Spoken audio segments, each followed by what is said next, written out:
Maybe now. Okay, I think I got it. I was sitting here talking to myself for like 3 minutes. So I okay. Hello. Study hall should officially in session. Um, I don't I don't know. I don't know what's happening. YouTube, help me out here. I can see myself as if it's live, but I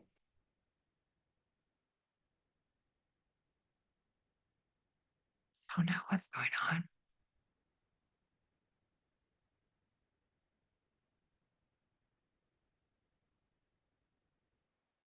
Okay. I think it's officially alive. Okay. We're just gonna assume it's live. And so here's the thing. Today for study hall, I'm going to focus on Spanish. And the signal might not be great today because it's been telling me that it's not. So, so I think you can comment and let me know um, if it's not great. But there's nothing I can really do about it. So I guess it'd be kind of a waste of comment. Anywho, I'm going to focus on Spanish. I focused on French last week and I actually did some French this morning. So, something that I try and do is to separate my languages because I don't want to get overwhelmed or confused. And I already get confused, anyways. But this morning I was working on French and I thought that it would be a big enough gap between practicing both languages. And I was doing a little something with Duolingo, but more active practice than the traditional Duolingo practice that's very like robotic and just swiping through the stuff as quick as you can, or at least that's how I typically use Duolingo. Um, Power to all the people who use it correctly because I just try and get it done to get the points. I just want those points on the leaderboard. That's what I'm there for.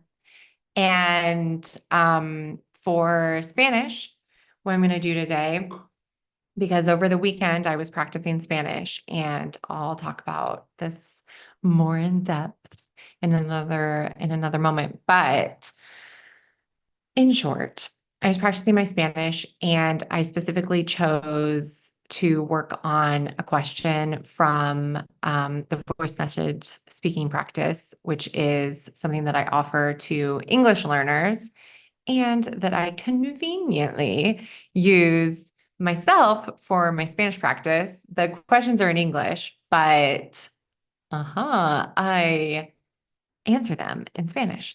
I can't remember if I tried to like translate the question. I think I did to translate the question, like ask myself the question in Spanish and then respond to it in Spanish. And because I am just on my own doing it and not doing it the way that it was actually created, which is to have conversations in English with myself. So like the English learner, you would send me your response to the question and then I would respond to you. But with the Spanish version, this time I just let myself talk and called that my practice, which wasn't a conversation as the practice is intended to be. But as I am working on my lengthy Spanish storytelling, if you will, I decided that that's how I wanted to use it this weekend. So I was answering the question and I specifically chose a question. Did I say this was going to be short? Not going to be short. Not going to be a short explanation. And I chose to answer a question that would force me to practice certain grammar elements that I sometimes waver on in Spanish, that I hesitate because I'm like, oh, is it this option? Is it the other option? And that is what I'm going to focus my practice today on, the specific grammar that came up during that question. So I happened to bring my complete Spanish grammar guide, a kind of like textbook that I've used in the past. I have gone over some of the specifically the subjunctive, I was going to say. So I've gone over the subjunctive section a number of times, and that's the section that I'm going to focus on again today. But I actually brought this because I just wanted to point out that I have reviewed this specific book a number of times. I have other Spanish grammar books. And today I thought I would do something different. Instead of using the same book, I'm going to look for a video that focuses on Spanish grammar. If I don't find a video that I like, I'm a picky video person. But if I don't find it I don't want to say let's pretend I didn't say that. Delete. If I don't find a video that speaks to me, that effectively explains it how I need to understand it, then I'm going to look for a blog post. I will give myself 5 minutes of searching for said YouTube video and let myself watch it. I do not want a long video. I don't want a long explanation. I want short, clear, concise, to the point explanation so that then I can practice it. Because this is the step that I feel like we often miss, is we take in that information, we're like, awesome, and then we don't practice it. So this grammar book, this complete Spanish grammar book, I do like it more than some grammar books in the sense that it has a mix of ways to practice. So it gives you the grammar explanation, and then the exercises it gives like fill in the blanks. And then it does sometimes it does like these true false things, like if it's true for you or not, and then there's always at the end a opportunity. Let me see if I can find it, to do a short writing, and it will give you a prompt. Oh, look, I said always. And then in this one, it didn't have it. Well, eat my own words. There's often an opportunity to do a writing, and so it gives you the prompt, and then it gives you some vocabulary that could be useful.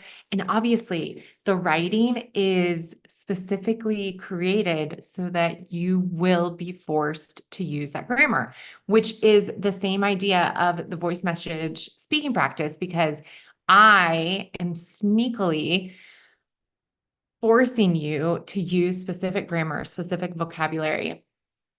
If you are paying attention to the question, then you'll be able to respond using that if you so desire. You could always go off and choose to answer it another way, but based on what students have requested for different vocabulary they want to focus on, or like to expand their vocabulary, or specific grammar that they struggle with, or phrasal verbs, everybody's friend.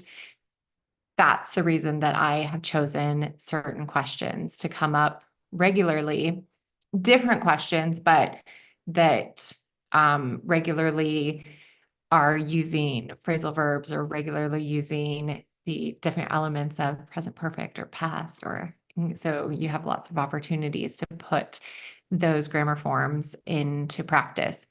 And for Spanish, subjunctive is one that comes up a lot. If you are a Spanish learner, you could relate to what I'm saying. And so, yeah, that's what my intention for this study hall is today.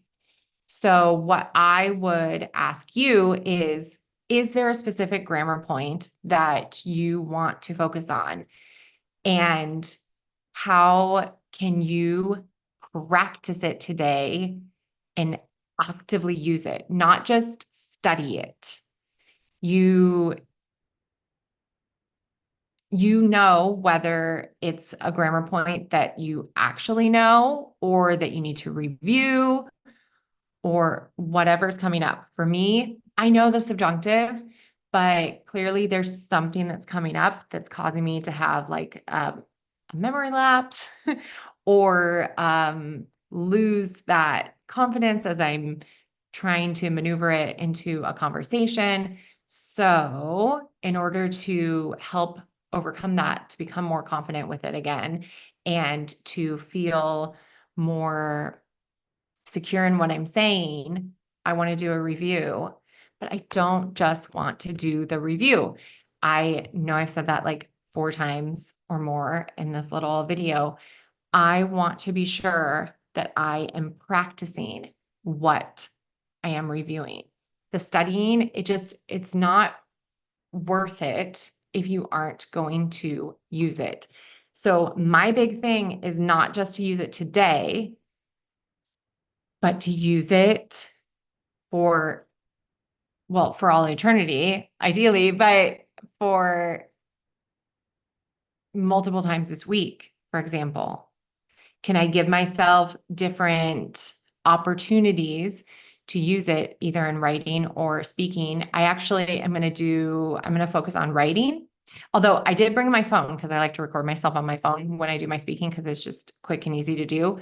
So if I feel called to record myself, then I have the opportunity there. But I thought I would just practice with writing to either write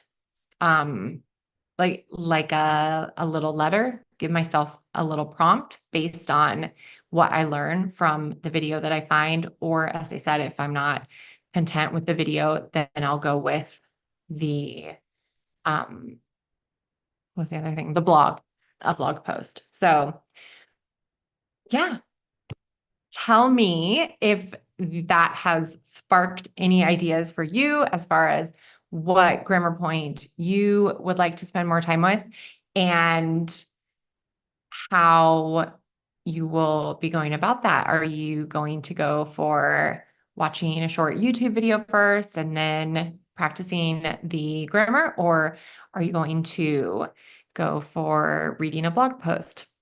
Do you have a certain way that works better for you that you learn best with? I would love to hear it. And now let me figure out how to sign off so that I can go forth and study as usual. I don't know how long I'm going to be, but um it will be as long as it takes. Hopefully, I mean, I don't want to say hopefully an hour, but I do want to put some time into this. And at the moment, I do feel really alert. I don't feel tired. I had a nap today, so I'm studying also a little earlier than the other day. Um, and it's before I'm teaching, so we'll see if that helps my brain be a little bit more ready to take in such a heavy topic like subjunctive can be for me. Because I think the worst thing that I can do is to choose a topic that I find confusing and that sometimes stresses me out and to review it when I'm tired, because then I'm just going to get even more annoyed by this topic and feel like I'm incapable of doing it. But really, it's probably the, tiredness that's actually the problem and not subjunctive. So, okay, here I go. Subjunctive. I'm coming for you. See you in a bit. Ciao, ciao.